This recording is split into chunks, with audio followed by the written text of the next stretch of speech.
Дека треба да биде за рекреација, за спортување.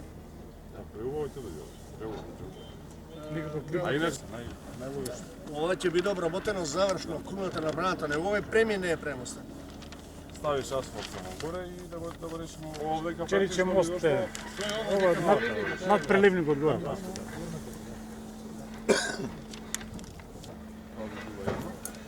И второ да се изчисти површината на езерото. Почитувани медиуми, денес во посета на Штип е вице-премиерот и министер за транспорт и врски Александар Николовски. Денес сме во посета и увид заедно и со пратеникот во Собранието на Република Македонија Душко Иванов на објектот брана на река Отиња, кој што е во една напредна фаза на изградба. Станува збор за еден капитален проект кој заедно со останатите капитални проекти кои се во фаза на изградба преку ресорното министерство, верувам дека функционално, визуелно ќе го променат Штип, ќе создадат развој. Објектот на кој што денес вршиме увид има суштинско значење за развојот на нашиот град од повеќе аспекти. Најпрво ќе влијае на регулација на водостојот на река Отиња, ќе влијае перспективно за развој на целиот овој потек наоколу, за развој на туризам, можност за рекреација на граѓаните на општина Штип, но и на целиот исток. Така да верувам дека од она кое што имавме можност денес да го видиме, дека во периодот кој што следи, Штип ќе продолжи да се развива со засилена динамика, а ќе се развива и целиот исток.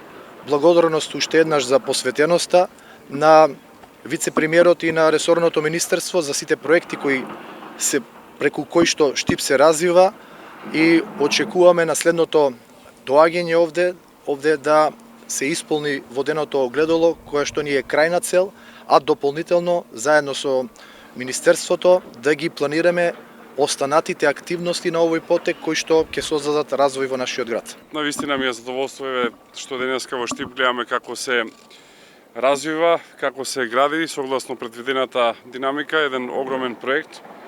Ова ќе е прво рекреативно вештачко езеро во источниот дел на државата.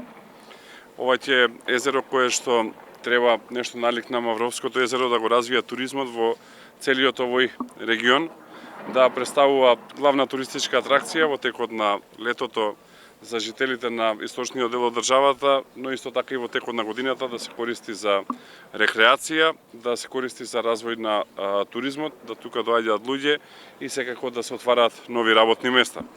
Секако езерото ќе служи и за наводнување, ќе служи и доколку е потребно во одредени критични периоди за решавање на проблемот со водоснабдување, а со плановите кои што денеска ги разговаравме и за уредување на просторот околу езерото, веќе размислуваме на таа фаза, како би се искористил трупот на браната како еден пат, една патека, една улица која што треба да оди од едниот до другиот крај на езерото и да се поврзува со градот, со Штип. Драго ми е дека до денес имаме 70% реализација на овој проект. Крајниот рок е април 2027 година, но доколку не послужат временските услови, а тоа значи доколку имаме сув градежен период, односно сува градежна сезона, може би уште оваа година ќе го завршиме езерото, а потоа е потребно една година да се наполни и веќе тоа би значило некаде таму пролетта 2028 година овдека да видиме езеро, што навистина тие атракции е една огромна работа. Ова е второ вештачко езеро кое што го гради оваа влада, после вештачкото езеро Коинско во Гевгелија.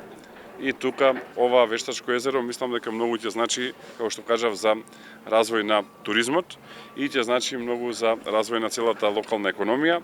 До денеска имаме 70% реализација, вкупниот буџет е 488 милиони денари, кои што се обезбедени од страна на владата преку Министерството за транспорт. До денес се реализирани 311 милиони денари. Имаме доволно средства во буџетот за да целосно го завршиме овој проект. Сакам да се заблагодарам на градоначалникот на општина Штип за посветеноста и за неуморната работа. Ова се проекти кои што се работат само со заедничка координација. Сакам да се заблагодарам и на пратеникот во собранието кој што дава неизмерна поддршка за тоа да имаме доволно буџетски средства и да може да се реализираат овие проекти. Сакам да се заблагодарам и на координаторот на пратеничката група, кој што исто така е по потекло од Штип, и сакам најмногу да се заблагодарам на претседателот на владата затоа што вакви крупни инфраструктурни проекти не се прават без поддршка на првиот човек на владата и на државата, и да кажам дека ќе продолжиме да го поддржуваме Штип како што тоа го правевме во изминатиот период со бројни инфраструктурни проекти кои што ќе следуваат и во периодов кој што е пред нас. Благодарам уште еднаш на присуството